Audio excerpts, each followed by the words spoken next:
Okay, so this is the BlackRock climate hoax.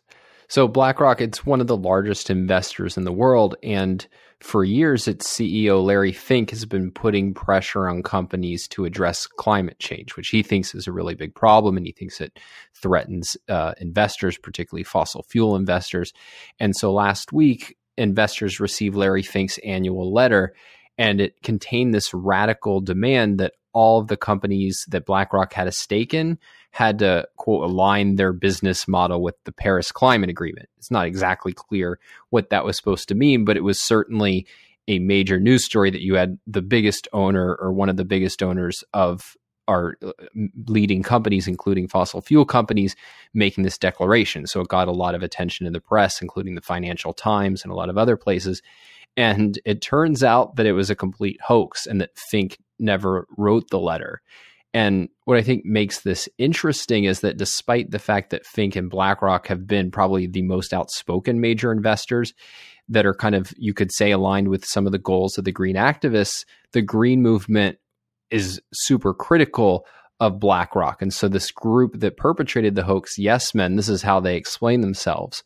They said, BlackRock's track record contradicts its own ideals. BlackRock owns more fossil fuel stocks than any other company, making them the biggest driver of climate destruction on the planet.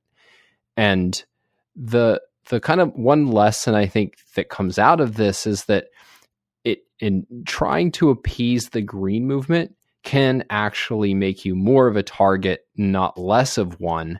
Because like if you're endorsing their goals and saying that our ultimate goal should be to reduce CO2, then anything you do to continue supporting energy abundance, i.e. to continue investing in or being a fossil fuel company, makes you a hypocrite. And that's the easiest thing in the world to attack because it's you've stated that you want to achieve this goal and you're not actually doing anywhere enough to achieve this goal. And so what ends up typically happening is that you make more and more compromises and the Greens are able to put you more and more in the defensive and they become more and more emboldened.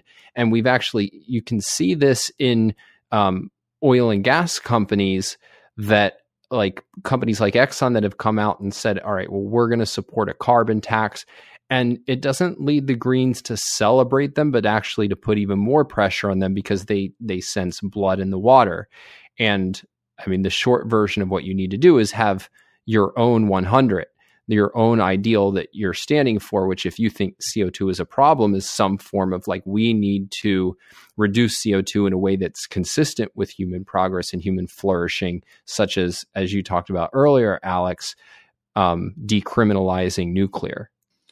Yeah, speaking of decriminalizing nuclear, I talked about this a bit on I think it's the Tom Woods show. I don't know if it's Tom Woods or Thomas Woods is what the show title is, but that should be coming out the same day as this Power Hour, which should come out on January 23rd. So you're interested in these issues, there's a pretty extensive discussion of the Green New Deal and some associated issues, including I have a big discussion of just what it means to have a pro-freedom approach to life and to addressing problems. And I talk about why it's very problematic that in our debates today, there's pretty much the premise is always how can government do more or how can government control us more to improve life versus suspecting that a lot of the problems are coming from the government